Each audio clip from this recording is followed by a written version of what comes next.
Welcome in, Bleav in Commanders podcast, part of the Bleav Network. We are brought to you by FanDuel, Scott Jackson, Anthony Armstrong, and the man in the middle really needs no introduction. He is, of course, former Washington Redskins quarterback Joe Theismann, a Super Bowl champion, first Super Bowl. You never forget the first, Joe, and we, of course, love that season, and, of course, NFL MVP as well. Great to have you in, Joe. How you doing? I'm good. Great to join you guys. I guess everything went really well yesterday against the Dolphins, and now we get to tee it up live.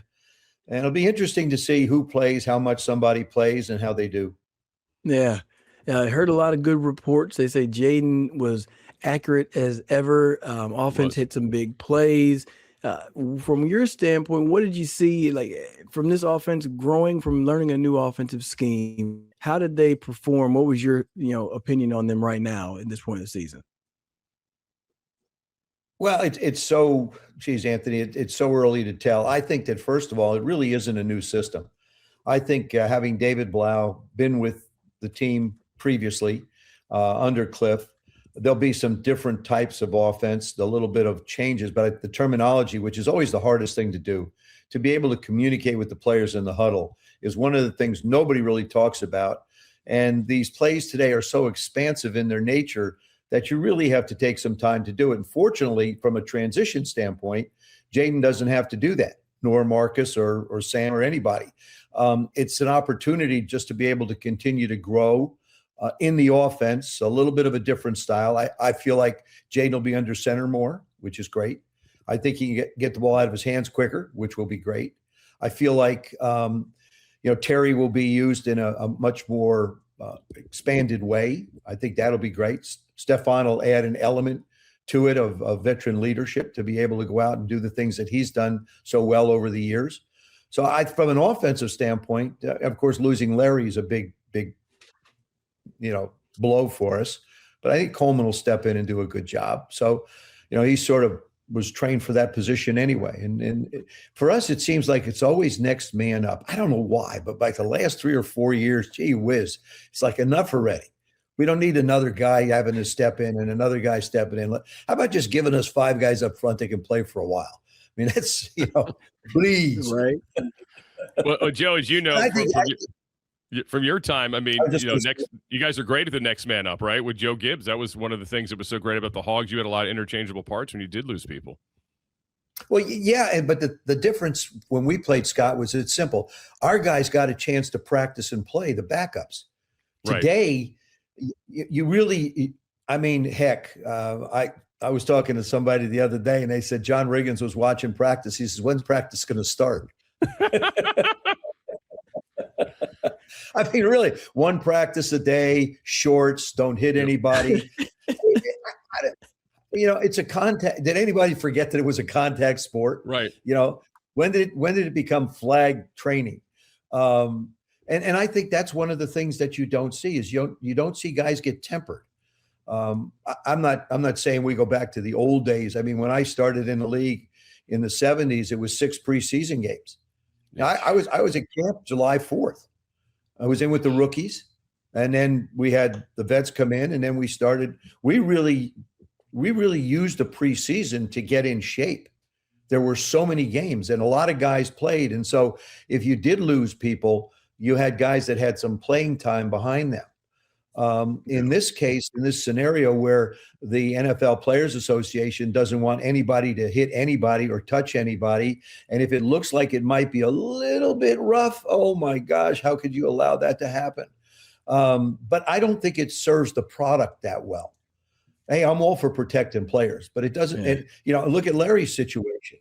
I mean, it's unfortunately, guys bumping into guys and ripping at guys and stuff. It's going to happen. It's the nature of the game. But I really would, you're right. It's a next man up scenario. And, now you can't even evaluate guys in game situations. I mean, that's why every play in practice is so important to every guy. 100%. Always trying to learn, always trying to workshop it. And with Brandon Coleman coming in, I wanted to ask you, obviously you played at the highest level at that position, at the quarterback position. What can Jayden Daniels do to help the offensive line operate without a Laramie Tunsil? I mean, we think, you're going to have him just sit back and let him block all day, but what can Jayden do to help, a Brandon Coleman out so that the protection is standing strong? Well, even Larry wouldn't be the guy that, just, okay, nobody's going to get around me. Nobody's going to go through me. Nobody's going to go inside me. I mean, the left tackle position is a very vulnerable position, especially now with both ends most of the time being open. You can always put a tight end over there, make it a little bit easier, a little bit more difficult for people to rush the edge. I think in Jayden's case, it'll be a question of being able to get the ball out of his hands, make his decisions quick, and get the ball out of his hands. That will help the entire offensive line. It helps the entire offense. It doesn't put you in a situation where guys have to grab or hold. I mean, guys will grab quick and let go, but if you're holding the ball over a little bit longer period of time, the officials aren't going to miss a grab. I mean, they pretty much allow you to do what you need to do as an offensive lineman. The big thing is in Jayden's case, is just getting the ball out of his hands quicker. And like I said, the fact that he has been in this offense, the fact that the entire month last year at the end of the season, he had a chance to spend time with David, Coach Bleav, to give him a chance to understand what the offense would look like, could look like, and what they wanted to do with him. I think they were going to put him under center a little more this year if Cliff was there or not. And I think it's a very good thing. You're seeing different quarterbacks do it.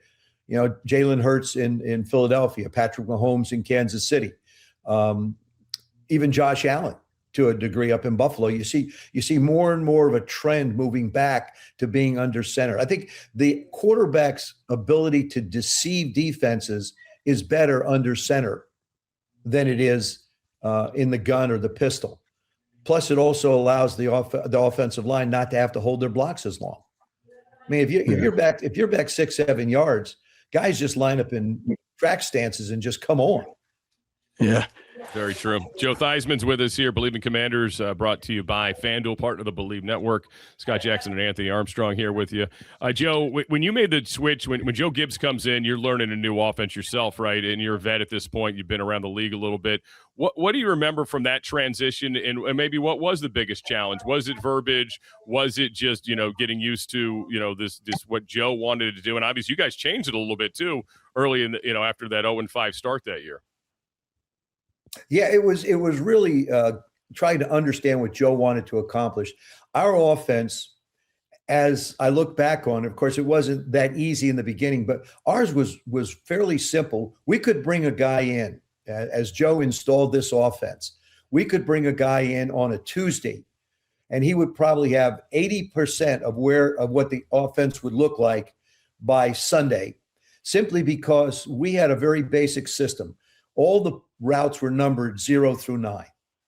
So that was the first part of it. Right. The way you called the play, it was like 989 Y cross sneak, just as an example. Be trips right, 989 Y cross sneak.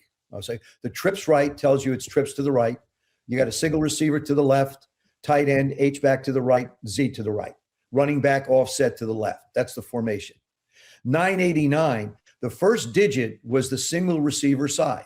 That would be the X. He's got a 9. And that would be a go. The inside receiver to the right would be inside receiver to the two receiver side would have the middle digit, an 8. He's got a post. And then the outside receiver to the 2 receiver side would have the 9. Hence 989. So all you really needed to do in our offense was to understand where you lined up, because I told everybody else what to do. Trips right, 989, Y cross sneak. I'm telling the Y to run across. The H has the 8 because he's the second receiver in. He's just outside the tight end. And the sneak is the back sneaking out of the backfield. If he has to blitz pick up, he does. If not, he sneaks out and runs the cross. So what you basically get is you got go, post, go, cross, cross. And if you knew where you lined up, if you were a halfback, all you needed to know was Y cross sneak. Block protection. So it was a fairly simple system. Nowadays, I can't even begin to try and go through these plays. I mean, the West Coast offense, it's incredible the verbiage that they have. Anthony, you've been exposed. Oh yeah, I mean, I'm sitting there looking. I'm looking at my playbook up there. If I could reach and grab it without knocking everything over, I would. because they'll have that trips right, 989 wide cross sneak, but then they'll also kill it to something else with just as long of a formation. And then you're adding in shifts, so they could start in bunch right, shift 2, trips right, 989 wide cross sneak, kill 2, this. Okay. And then this is happening all warbled. Go ahead. It's great. There's only 2 guys here that understand what we're talking about. Scott's going. My head's spinning. I'm like, what? Yeah, I'm like going around here. He's like, time out. I say, hold on. I'm like, what, Joe? You're killing me. Joe says it's easy. Joe's like, this is really simple, and I'm like, is it really simple? I don't know. No, it is. It's complex as hell, Scott. But like, really, it is very simple. It's just very detailed, and I think it makes it a lot easier in my instance to be that detailed. I've been in offenses where they were like Spinnaker, and I'm like, well, what the hell is Spinnaker? And they're like, well, it's trips right 989 wide cross sneak, right? So going from a Shanahan system to something that's very simplistic, it was hard for me to make that transition. Let's talk about the pass catchers, though. We got to go there. Number 7, New Jersey. You say it's up to Washington. I'm gonna fight for you to, keep that number and hang it up in the rafters. But what's the decision as to why it would be up to Washington for what they do with the number? The number's still available, but it's the team's decision who gets numbers, and that's where I leave it. It's not my call. It's not mine to give a blessing, not give a blessing, no matter what be. It's up to the team to make a decision on what they want to do regarding the number, any number, except for the ones that obviously now are retired. Right. Yeah. Fair enough. They've been kind of playing catch up. There's your answer, Anthony. They have been playing catch up, as you know, Joe, with the numbers. And finally, we're going to get Riggo this year, which is going to be great. And you know him better than we do. I can only imagine what may happen. I mean, last time we saw him in a big stadium event, he had his full uniform on many, many years ago at RFK. So how excited are you for your old teammate to see him finally get that recognition? I think it's great. I think it was long overdue. Obviously with Daryl and Art having theirs, and of course Bobby Mitchell and Sonny, the ones previous. But JR certainly deserves to be in that category. There isn't anybody that could put on the number 44 that could do it justice like John did. Agreed. That would have been tough. I love it. Scott's the resident historian here of the Redskins and all that, and I've learned it as I've grown and experienced, being a part of the team and beyond. So I appreciate the history and everything that comes with it. And then historically, there's been some pretty good defenses, pretty good linebackers that have played for Washington over the years. But now there's a new guy in town. He's got a great first name, Sonny Styles. He's in the building. What was your impression when you saw him out there on the field running around? I thought, from a little bit that I've seen, I thought it was a great decision. Size, speed, intelligence, comes out of a great pedigree program. The kind of guy who can adjust to a system to be an impact player in a very short period of time. Those are the things that I've had a chance to see. They didn't have linebackers that size when you were playing, did they, Joe? Gosh, no. With Neil Olkowitz, I think was 5'10", right. Our middle linebacker. Well, Monty was a good size. Big, right? Yeah. Monty and Richie Malott, both of them were pretty good sizes as far as linebackers go. But and of course, defensive line. I mean, Dexter was something. Daryl Grant was something. Dave Butts was something else. I mean, our guys up front were as good as any guys that played today. I'd put that front of ours up against anybody that played today. They had size, they had speed. Richie was relentless when it came to going after. I think Daronte is going to do the same thing. Defensively, I think we're going to be an entirely different football team, different looking football team. You look at his history and the people he's had a chance to coach with, and now his first opportunity to be a DC. And they added, I think, pieces on the defensive line, in particular at the defensive line position, that'll give us the speed and athleticism up front that they'll want to be able to bring heat to everybody.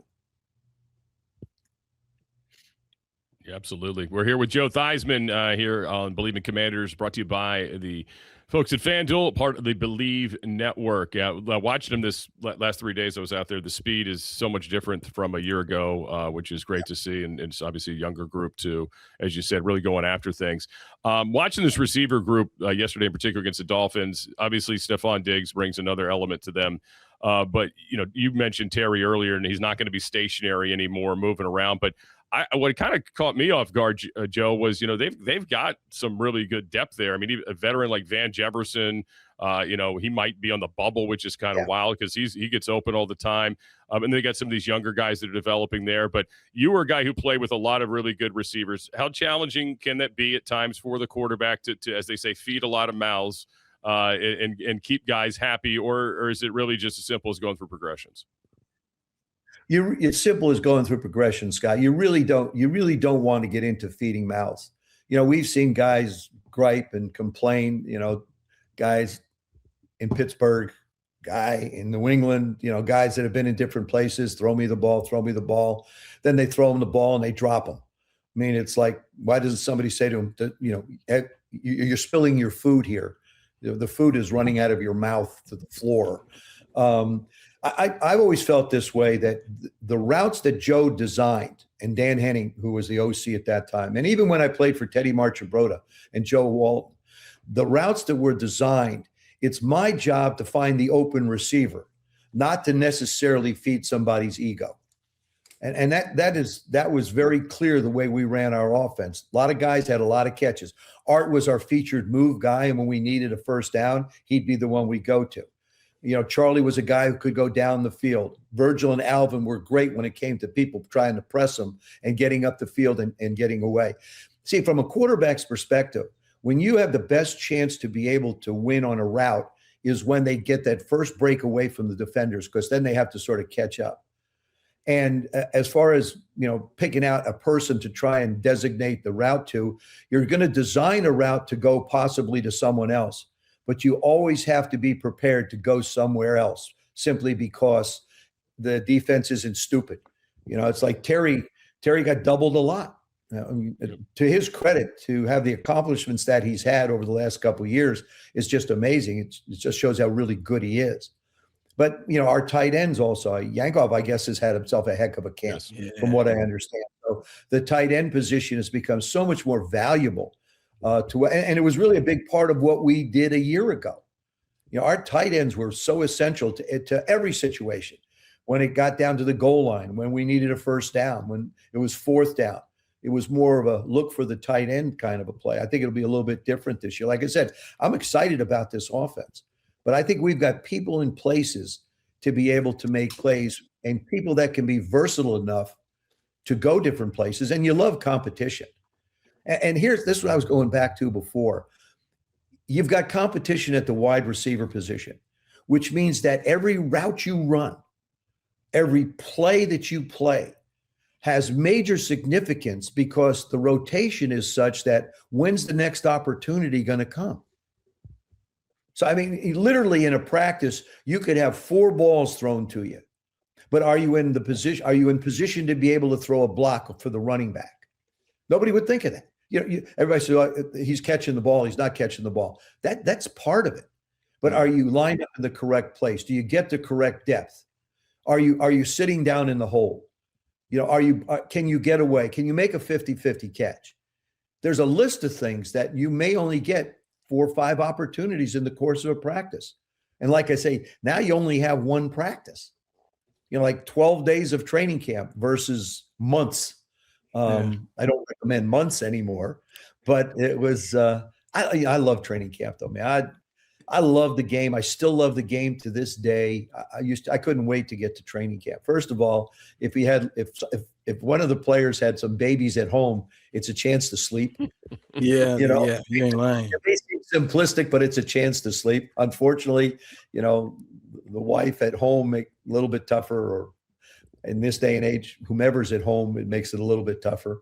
But it's really it's a game now where I look at the first 3 regular season games as glorified preseason games. And I was listening to the NFL Network yesterday, and I think the Minnesota Vikings open with 2 games in Florida. Oof. I think, if I'm not mistaken, I think they get Tampa second, but they get somebody. So you're talking about the Vikings, who have been in training camp where it's not necessarily that hot, with a lot of players that haven't necessarily had a chance to really play themselves into sweaty shape. Okay, going down and playing back-to-back games in Florida, where the humidity is off the charts and the temperature's off the charts, and that's where you see guys putting the ball on the ground. That's where you see mistakes being made because you're just not used to getting hit. You can't. If the practices get a little too tough, everybody goes, "Whoa, timeout. We have to be careful." This is participation football. We don't want to make sure anybody. There's no hydration breaks either, like they had in the World Cup. They don't just stop mid-quarter and say, "Everybody go get a break." You mentioned Dan Henning. I wrote this down yesterday. We had a maintenance day. I wrote maintenance day was Monday. Can somebody explain to me are we working on cars? I have no idea. Everybody goes into that much money. And we work on it. I mean, hey, listen, I understand it completely. I know what's going on, but I get a kick out of maintenance day. And you brought up, Anthony, you brought up a great point. Water breaks, okay? Under George Allen, we had a popsicle break in the afternoon. No water. Popsicle break. That was it. That was our liquid refreshment. That's how we replenished our liquids, was a popsicle. Sugary frozen treat. When we were in Carlisle after the morning sessions, and Carlisle sort of sat in a bowl at Dickinson College up there, and it was the air hardly moved, and it was hot. And like I say, we're going beginning of July. You're there all the middle of July, all through August, and we get all sweaty. You'd hang your locker, your pads up in the locker room, and then you go have lunch, take a nap, come back. The nicest feeling I got was when I put those cold shoulder pads on after they sat in my locker for a while. They were gonna cool me down for about 10 minutes, and then it was back sweating everything off, man. Man, you mentioned Dan Henning. Now he was my offensive coordinator in Miami. That's kind of crazy to think that. All this time, he was called same daggum plays. Last one I got. I got to tell you a funny story about Dave. So I wound up trying to inject myself into the offense a little bit. Back when I played, coaches didn't say, "What do you like?" or "What don't you like?" Okay, this is the plays. Run it. Joe Gibbs told me once, figure out how to get the ball to the open receiver, Joe. Because I asked him, I said, you want me to read deep? You want me to read the linebacker? You want me to read a safety? He says, Joe, it's real simple. Throw the ball to the open receiver. Okay, fine. That was coach's advice to me. And then so Dan Henning one day, I'm in practice one day, and I'm talking to Art. I'm saying, Art, look, if the guy does this, Dan says, wait a second, Joe. He says, we got lots of coaches. What we're looking for is players. So just be quiet.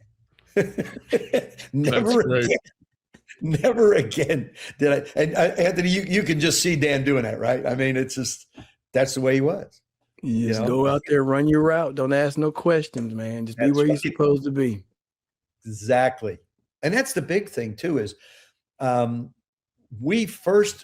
Moon, I think, had the toughest job from a quarterback's perspective that I can ever remember as a quarterback in the NFL.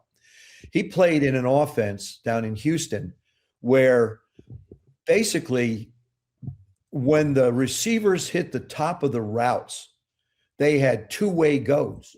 They could go to the corner or they could go to the post based upon what the defense did.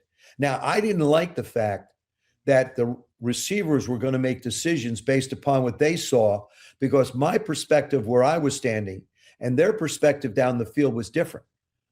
Like, for example, if a corner took an inside, they would run a corner. If the corner jumped inside, if he jumped outside, they'd run a post. But that's so hard to see when you're at the quarterback position, which way they're going to go. Warren had to hold the ball until the receivers got to the top of their stems, which is the opening part of the route, to make the decisions. And he would just get pounded on. And it was just amazing to watch him execute and run those routes and get the ball out of his hands. I remember run seeing and they shoot. did the run and shoot. Yeah, they had to throw their hand up when they were going to make their break. That's difficult. That's difficult. Last one, I'm gonna leave you with this. Did you get to go and see y'all's $100 million facility down there in South Bend? I'm on my way. You're on your way. I saw the video of it. I saw the rendering, and as the camera takes you through the facility. I don't know why anybody would want to go anyplace else but Notre Dame. You could have a maintenance day up there too. Just to be able to sit in the dining hall, just to be able to walk into that locker room, just to be able to see the weight room. It's absolutely phenomenal how beautiful it is. And I think this is a year that Notre Dame is going to make a lot of noise in college football. Last year, let's face it, they screwed us last year. I mean, I don't think any 3-loss team should be in the college football playoffs, not to mention any names. Don't want anybody who went to that university get upset with me. But the fact of the matter is it seemed unfair. I will say this, though, because of the mistakes that I believe the committee made last year, some of them have been corrected going forward. So maybe it helped college football playoffs for this year. Certainly didn't help us last year, but it's absolutely a phenomenal facility. Well, Joe Theismann, and we got and Marcus Freeman is just a special kind of man. Great coach, great human being, great person, and we're so lucky to have him at the university. Yeah, big year probably for the Irish. Looking forward to watching college football here very, very soon. And, of course, NFL football tomorrow night, Commanders and the Dolphins. Well, some of the guys anyway. Joe Theismann, thank you so much. Great having you on. Great insights. We appreciate you. Thanks, guys. Great being with you. Take care. Look forward to doing it again. All right, Joe Theismann with us here. Bleav in Commanders, brought to you by FanDuel, part of the Bleav Network. Please like, comment, and follow us. Till next time, thanks for joining us this episode.